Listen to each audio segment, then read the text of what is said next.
హిందువులు జరుపుకునే ముఖ్యమైన పండుగలలో విజయదశమి ఒకటి. ఆశ్వయుజ మాసం అంటే సుమారుగా అక్టోబర్ కాలంలో ఈ పండుగ వస్తుంది. చెడు మీద మంచి సాధించిన విజయానికి చిహ్నంగా ఈ పండుగను విజయదశమి అని పిలుస్తారు. పూర్వం మహిషాసురుడు అనే రాక్షసుడు ఉండేవాడు. మహిషం అంటే దున్నపోతు. మహిష రూపంలో పుట్టాడు కాబట్టి అతనికి మహిషాసురుడు అన్న పేరు వచ్చింది. రాక్షసులలోని అతి బలవంతుడైన మహిషాసురునికి ఎలాగైనా ముల్లోకాల్లో జయించాలన్న కోరిక కలిగింది. అందుకోసం బ్రహ్మదేవుని నుంచి వరాలను పొందేందుకు ఘోరమైన తపస్సు చేయటం మొదలుపెట్టాడు. ఎండా వానలనకుండా ఆకలి దప్పుడు తెలియకుండా ఏళ్ల తరబడి మహిషాసురుడు చేసిన తపస్సుకి బ్రహ్మదేవుడు ప్రత్యక్షం కాక తప్పలేదు. ఈ ప్రపంచంలోని ఏ పురుషుడి చేతిలోనూ నాకు చావు ఉండకూడదు అని కోరుకున్నాడు మహిషాసురుడు. ఎందుకంటే ఆడవారు ఎలాగో తనని ఓడించలేరని అతని నమ్మకం. బ్రహ్మదేవుని వరాన్ని పొందిన మహిషాసురుడు ముల్లోకాల మీద పడి ప్రజలను పీడించసాగాడు. సాక్షాత్తు బ్రహ్మ విష్ణు మహేశ్వరులు కూడా అతన్ని ఏమీ చేయలేకపోయారు. దాంతో ఆ రాక్షసుని ఎదుర్కొనేందుకు వారంతా కలిసి ఒక ఉపాయాన్ని ఆలోచించారు. మహిషాసురుని చావు ఒక స్త్రీ చేతిలో ఉంది కాబట్టి అతడిని ఎదుర్కొనేంత బలవంతురాల్ని సృష్టించాలి అనుకున్నారు. అలా వారందరి అంశాలతోనూ ఉద్భవించిన దేవతే దుర్గాదేవి. 18 చేతులతో యుద్ధానికి సిద్ధంగా ఉన్న ఆ దుర్గామాతకు తమ తమ ఆయుధాలను అందించారు దేవతలు.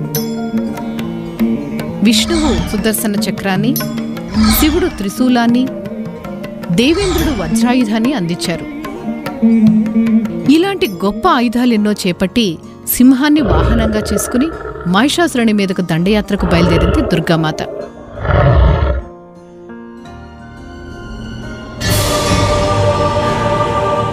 మరి మహిషాసురుడు తక్కువవాడా? లక్షల మంది సైన్యంతో దుర్గామాతను ఎదుర్కొన్నాడు. తానే స్వయంగా ఒక్కోసారి సింహంలాగా, మరోసారి ఏనుగులాగా, చివరికి దున్నపోతులాగా మారుతూ దుర్గాదేవితో పోరాడాడు. కాని అతని లక్షల మంది సైన్యాన్ని దుర్గాదేవి ఆమె వాహనమైన సింహము చీల్చి చెండాడేశాయి. అలా 9 రోజులు భీకరంగా పోరాడిన తర్వాత మహిషాసురుని సంహరించింది దుర్గాదేవి. ఆ సందర్భంగా దేవతలంతా సంబరాలు జరుపుకున్నారు. అదే విజయదశమికి నాంది. శరదృతువులోని 9 రోజుల పాటు ఈ యుద్ధం సాగింది కాబట్టి ఈ పండుగ రోజులను శరన్నవరాత్రులని, 10వ రోజున విజయం లభించింది కాబట్టి దసరా అని అంటారు.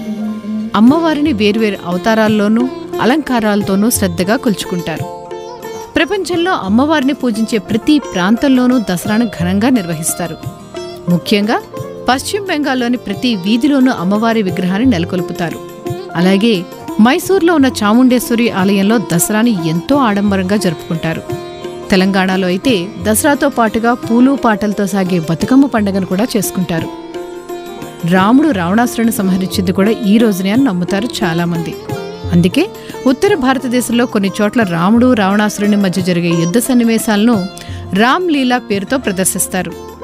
మహాభారతం ప్రకారం పాండవులు వనవాసం ముగిసింది కూడా విజయదశమి నాడే.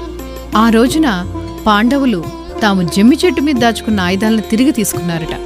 ఆ సందర్భాన్ని గుర్తు చేసుకుంటూ విజయదశమి నాడు జమ్మి చెట్టుకి పూజలు చేస్తారు. ఇంతకీ దేవతలు రాక్షసులు మనలో కూడా ఉన్నారు తెలుసా? మనలోని మంచితనమే దేవత, చెడు ఆలోచనలే రాక్షసులు. ఆ చెడు కలిగించే ప్రలోభాల నుంచి బయటపడితే అదే విజయదశమి.